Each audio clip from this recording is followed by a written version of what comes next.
I feel happy and anxious that I'm finally going to have my dad back with me.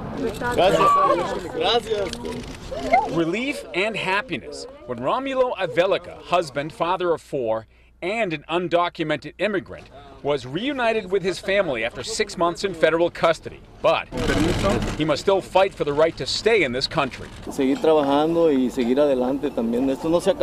want to keep working and keep going forward for my family, and this is not over yet. You may remember his case because of this. One of Avelica's daughters tearfully recording her father's arrest.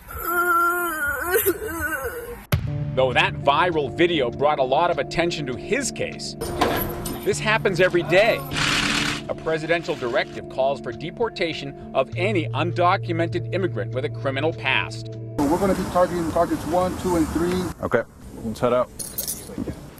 We have 9 teams throughout the field office, and then those 9 teams are out, pretty much every day. Targeted enforcement and removal, ICE calls it. We got a chance to go inside ICE, riding along with one of the teams in the Southern California area tasked with rounding up those to be deported. 4 of the 5 on the target list that morning were located.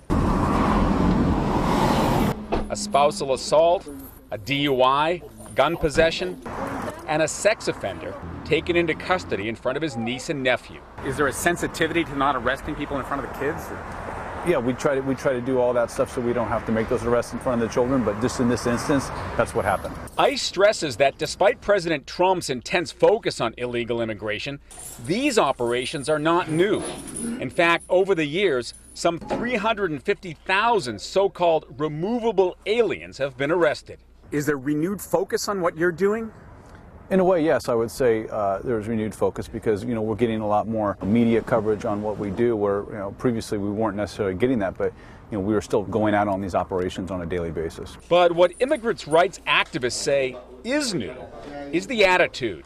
It's cold-heartedness. It's like they've been given their marching orders. Jose Gutierrez of One Stop Immigration is one of those speaking out and pointing the finger. Yes, I blame the Donald Trump administration. An administration, he says, that seems to equate a Romulo Avelica, for example, with old misdemeanors, to a murderer or other violent criminal. He basically said undocumented workers, by definition, are a threat to the national security of the United States, which is false. And so now police officers, Border Patrol agents, ICE agents, they feel empowered to go and do as they please because now they have the chief executive of the United States, the president, basically telling them, go out there, throw the net, catch as many as you can and deport them as quickly as you can.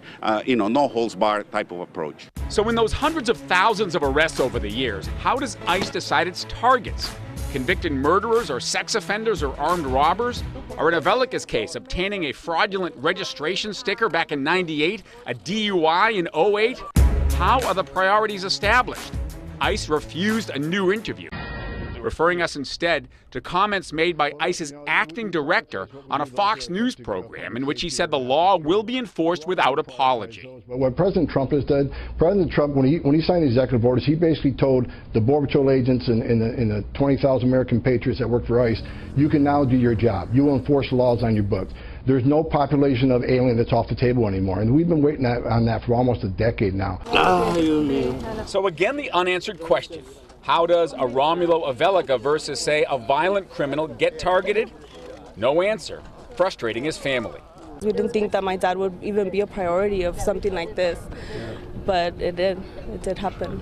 So while the national debate over immigration reform continues and focuses on things like building a wall or ending DACA, these operations continue every day. Like it or not, it is the law. Phil Schuman, Fox 11 News.